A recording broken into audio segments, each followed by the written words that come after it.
Vamos para São Paulo agora? Tá bom, a gente vai agora acionar o nosso convidado de hoje, especial, é o Dr. Cássio Faedo. Ele é mestre em Direitos Fundamentais pela Unifiel, é professor de Direito, tem MBA em Relações Internacionais pela Fundação Getúlio Vargas, é sócio-diretor da Faedo Sociedade de Advogados. E ele vem falar com a gente sobre esse artigo que está publicado lá no nosso blog, kleberbarbosa.net. O título é Quem vai pagar a conta dos erros da pandemia. Vamos acionar agora, então. O doutor Cássio, tudo bem? O senhor nos ouve bem? Estou ouvindo um pouquinho baixo, mas estou ouvindo. Olha, para a gente é um prazer tê-lo conosco, né? E queria que o senhor já fizesse uma saudação inicial aqui, que nós estamos em Macapá, a capital do meio do mundo. O senhor sabia disso? Sim, quero dar um abraço a todos aí em Macapá, no estado do Amapá, né? Não tive a oportunidade de conhecer. Cheguei até, mais que eu cheguei ao norte foi Manaus, mas deu para conhecer aí na região que é a potência da natureza nessa área do Brasil, não é? Perfeito. Olha, doutor Cássio, eu queria já começar esse bate-papo com o senhor. Já falasse para a gente o que lhe moveu a conversar com a gente, aliás, a publicar esse artigo sobre as reflexões aí sobre quem vai pagar a conta dos erros da pandemia. Isso, claro, sob a ótica do direito e todas as suas derivações, né, doutor Cássio? Sim, realmente é um tema que está surgindo. Aliás, esse tema ele vem desde que surgiu a pandemia, e os danos decorrentes das mortes, os danos decorrentes das perdas econômicas, do atraso dos programas de vacinação, da falta de cuidados objetivos com a saúde, quem realmente vai pagar a conta sobre o aspecto jurídico, não é? As perdas causadas, algumas muito objetivas, como ocorridas em Manaus, por omissão do Estado, e outras de um nível mais político. Eu diria que aí caberá aos legislativos e também ao Poder Judiciário, né, em termos políticos, julgar os administradores públicos na condução de todo esse processo. Olha só, doutor Cássio, as mortes que ocorreram no Brasil, elas ensejam e já resultaram em algum tipo de indenização por qualquer ente? Olha, eu ainda não tenho conhecimento de processos decorrentes de mortes, principalmente causadas na pandemia ou de sequelas, por conta de ser algo muito novo, não é? E até então de alguma coisa que sempre estaria sendo relacionada à força maior, ao fortuito, a algo incontrolável, uma força da natureza. Mas quando surge o aspecto de uma omissão muito grave, eu insisto ainda em relação a Manaus, ou mesmo de tratamentos que se demonstraram inócuos, porque veja, no começo pouco se sabia sobre a pandemia e sobre a doença e sobre os medicamentos. E foi um processo de aprendizado que todos nós tivemos, especialmente os médicos, não é? A ciência, no decorrer desse processo inteiro. Então deu para aprender nesse tempo todo. Então você insistir no erro, beira a uma verdadeira irresponsabilidade. Então medicamentos que se demonstraram inócuos não poderiam ter sido objeto de insistência das autoridades.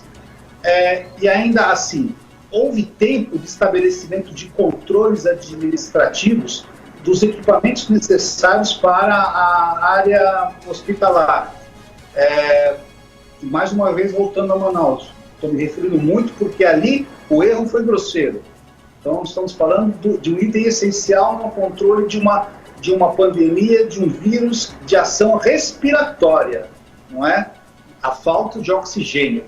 Então, aí nós temos um erro gravíssimo, uma negligência de uma ordem absurda, não é? Então, se no começo as autoridades não sabiam muita coisa, no decorrer do processo se aprendeu demais. Então não poderíamos errar agora, no mês de janeiro de 2021, não é verdade? Sobre o tratamento, o melhor tratamento e sobre os equipamentos necessários para cuidar dos doentes em estado grave. Eu não estou tirando aqui a responsabilidade também das pessoas que foram se aglomerar nas ruas, não é? E que transmitiram o vírus a outros que nem foram para a rua, de repente. Mas há aí uma responsabilidade social difusa, muito difícil de caracterização.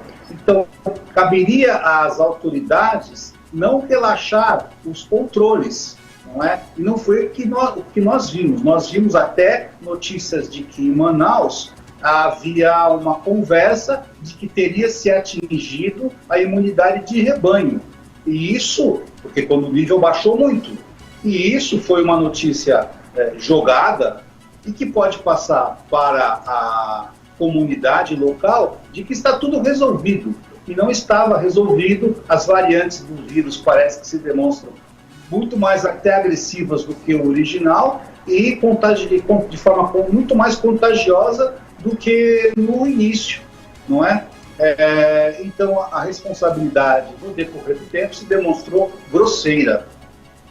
Doutor Cássio, aqui no seu artigo, o senhor tem um recorte aqui sobre o item, né, o artigo 132 do Código Penal, que versa, né, sobre, ali, textualmente, expor a vida ou a saúde de outrem a perigo direto e iminente.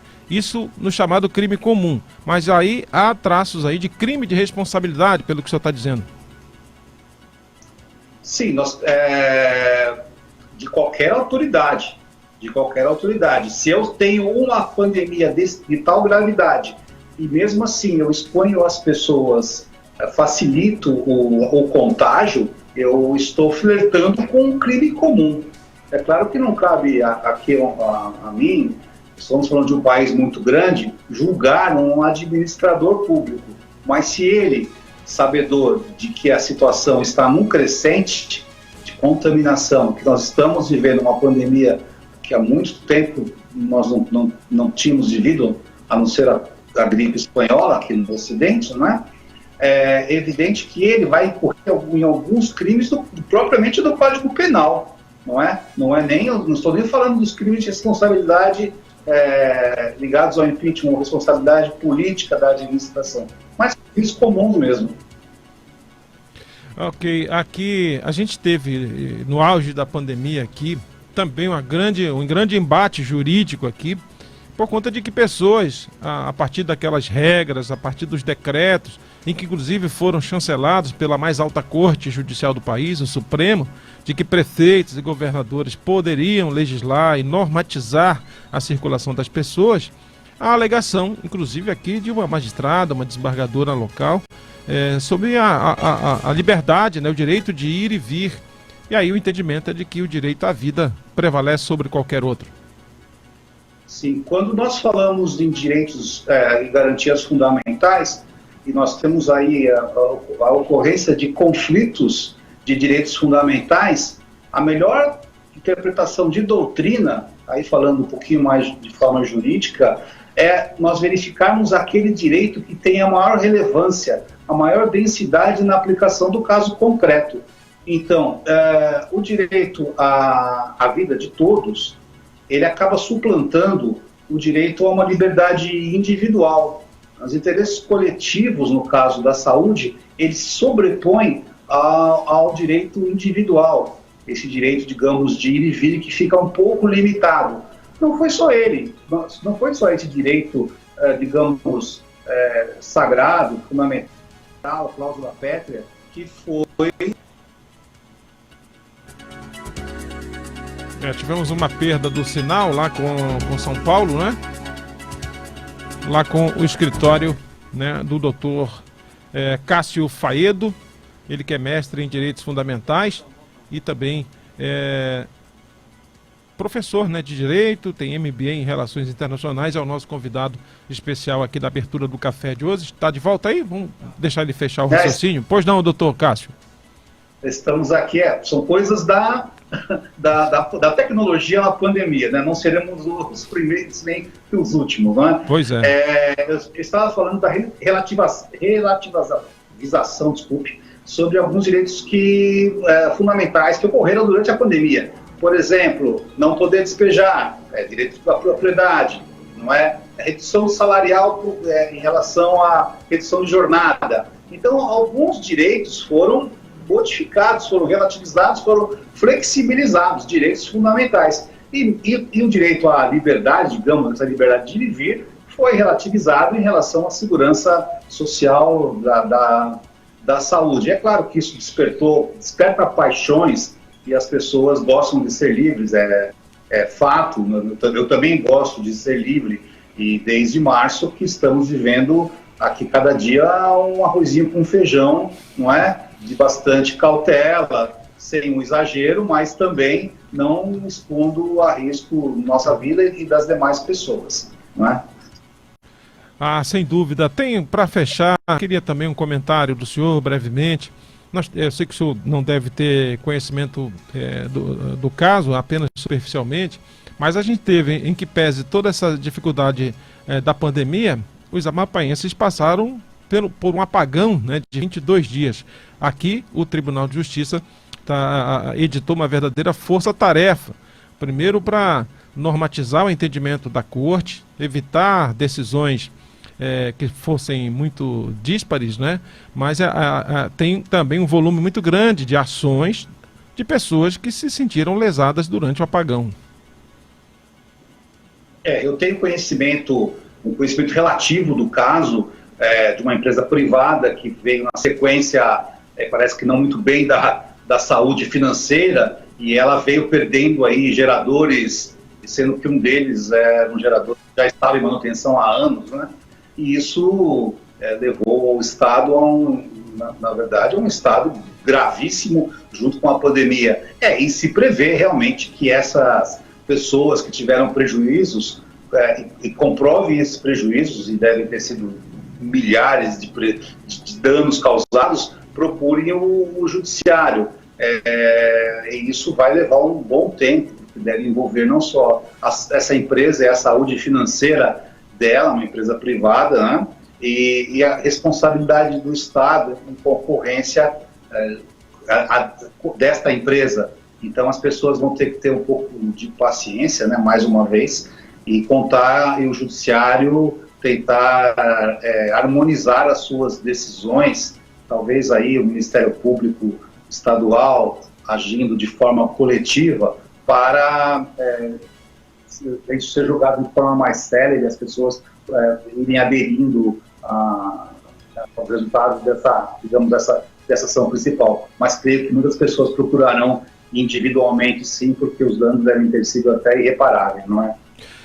Sem dúvida. Bom, a íntegra do artigo, não é, do Dr. Cássio está publicada lá no nosso blog, kleberbarbosa.net.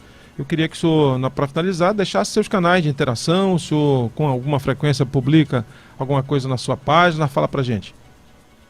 Eu publico com bastante frequência temas ligados às relações internacionais, geopolítica, também ligado a temas de direito constitucional, direitos fundamentais, e eu falo muito pelo Instagram, quer dizer, lá acaba ficando um resumo das coisas que vão sendo publicadas de forma, digamos, difusa nos meios de comunicação, que é o meu sobrenome, é o @faedo, com 2 Ds. Então ali nós vamos ter desde uma discussão de direito internacional, relações internacionais, geopolítica, até falando de direito do trabalho, direitos fundamentais, direitos sociais. Então, dentro desse leque aí, eu costumo publicar bastante coisa, assim.